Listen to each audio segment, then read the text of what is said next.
Hey everybody, Joy here. It's May 1, 2021, and the sun is shining in the window. Isn't it wonderful? Isn't it just wonderful? Oh my goodness, I have a tutorial I'm working on, but when I do tutorials, it's not really a tutorial. I'm just continuing with my quilting exercises, and I'm working now on Safe Harbor. Isn't that gorgeous?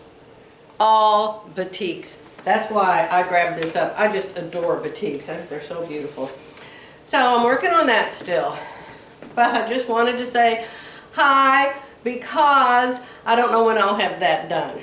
Okay? And I wanted to tell you that there might be a tiny bit of stress involved if you decide you're going to buy an RV. Oh, let me take a sipper. When did we buy that? 2 weeks ago? It's been sitting in our driveway. Well, ever since we bought it, we've been watching YouTube videos about RVs. There's several couples who live in their RV all the time. There are some couples who just use it occasionally. There are some couples that use it a whole lot. So, and then there is some man, I wish I'd written down his name because he was really good. But 10 things we love about our RV, 10 things we hate about our RV. 5 most important things you need to buy for your RV. 5 things you should never buy for your RV because you'll never use them. What happens if you live in your RV and it breaks down? What happens if the toilet smells and you can smell it all over your RV and you can't get rid of the smell? I love that one. So anyway, that old man that was kind of a nerd scientist, I don't know if you call, what are they when they know all about the chemicals that you pour together in test tubes and stuff? We'll just call him a scientist, okay? I don't know what the heck he is. Anyway, he's an old guy, and he has a beard. And so he's talking about, evidently he's alone in his RV. I don't know, he could have a wife. Sometimes just the husbands talk. But he was talking about how he just couldn't stand the smell. And so he tried different combinations of different products to pour into the toilet bowl that goes down into what's called the black tank in the RV. There's a black one and a gray one and another one. There's so many things to learn, you guys. So anyway, he came up with this solution of borax and Dawn soap. My gosh, how many things can you do with Dawn soap? Dawn soap, vinegar, my gosh, 10 million things you can do with those. So anyway, he came up with some combination that you can pour down in the tank, and then you leave it, I guess you drain it all out, and then you close it all up, and then you get ready to drive 1,000 miles, okay? And so then you put a bunch of water in that tank, but you know, it's just water. And then you put the borax and you put the Dawn soap in there. And so then when you're driving this long trip, it all shakes up in there. And it cleans up. Evidently, those black tanks develop pyramids of stuff in them. And they don't go out with the hose. They just like to stay behind and stay there forever. So when he drives, it's like sloshes back and forth the whole way on his trip. And so then when he gets to where he's going, he drains that out, and then all of that sludge comes out. And so he does that until the water comes out clear from that tank. So I wish I knew that guy's name. He has a website too. But we find these things. It's 10 o'clock at night. The lights are off in our bedroom. We're in our bed with our heads up because we have electric beds. And I don't want to turn on the lights and see what I'm writing. I can grab a pen and I can grab some paper from my nightstand, but then I can't see what I'm writing. So hopefully we'll find him again because that was very interesting. But the point is, it's like, Joy, if you would ever get to the point, we could get on with our day. So could I. I've got to finish this quilt today. So anyway, the point is, ever since we brought that RV home, we started right away watching the YouTube RVers. Several of you suggested different ones that we watch. What's the one that we watch a lot? It's called ERV. I don't remember what the E. What's the E for? Everyday or everlasting or evermore or Mount Everest. I don't know, but anyway, their hats have ERV on them. They're very knowledgeable and we listen to them a lot. And then there's this older couple. I don't think they're married. They're always holding hands. They sit next to each other and they're always holding hands. And I think her name's Liv, or I don't know. Evidently, she broke her foot or something and she couldn't drive her RV, or it might have been a bicycle. It's late at night, you guys.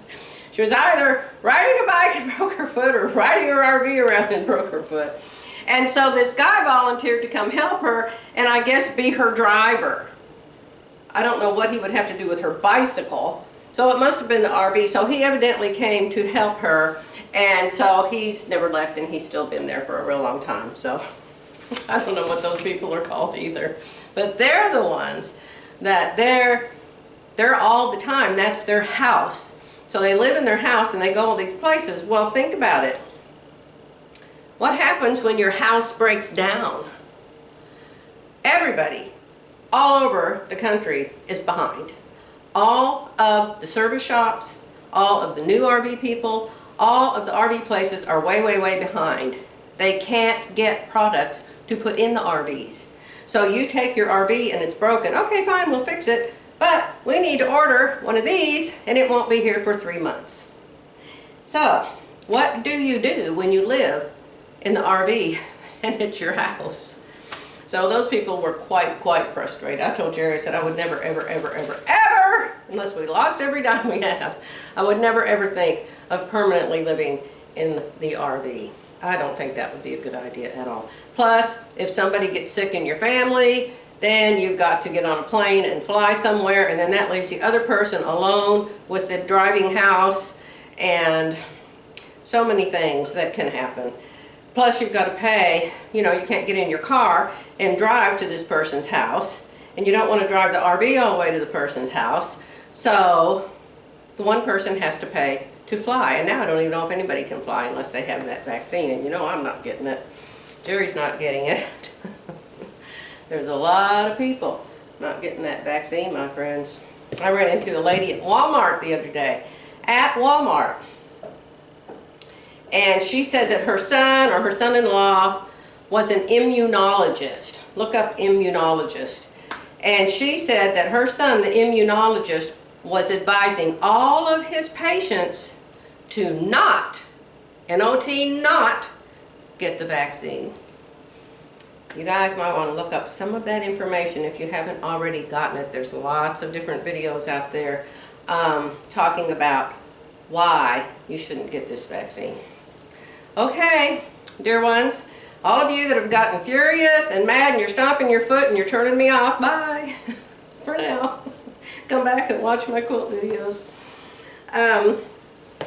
It's the way I think, the knowledge that I have, and that's just my opinion.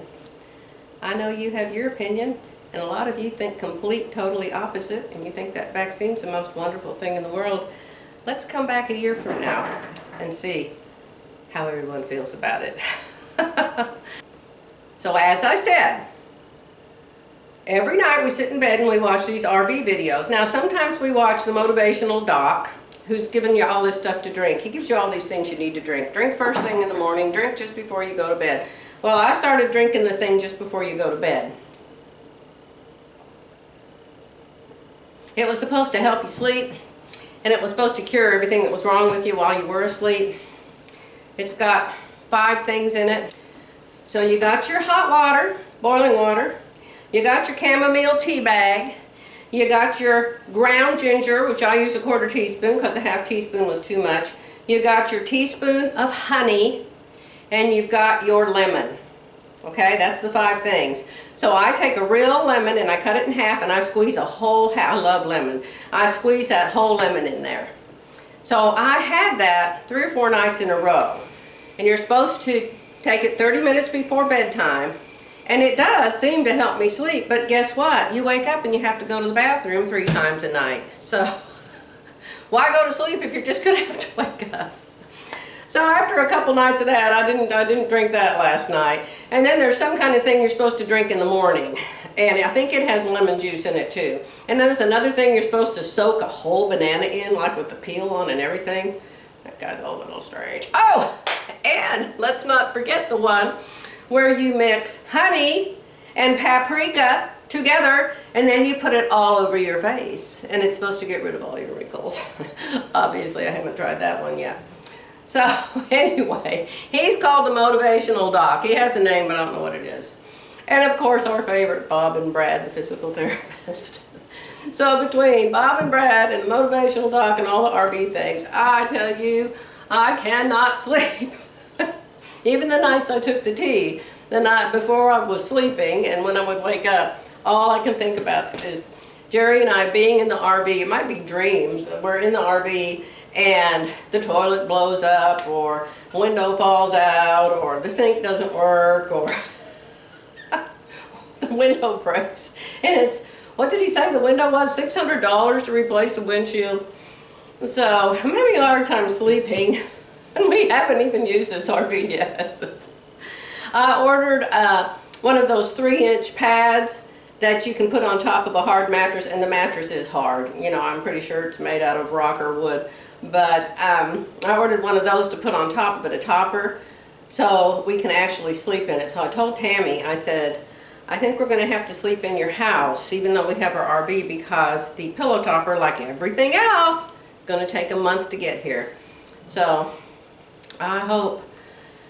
Jerry was just telling me that those ships that come across the ocean with those great big, looks like, you know, a train car, and they have them stacked, and they're only supposed to stack them 4 high maybe. They say they're stacking them 10 high, and they're supposed to go a different way if there's a storm, so they don't get in the storm, but they're in such a hurry to get the stuff here because everything's so behind, they just go through the storm, and then the stupid ship tips over and all of the containers go in the ocean.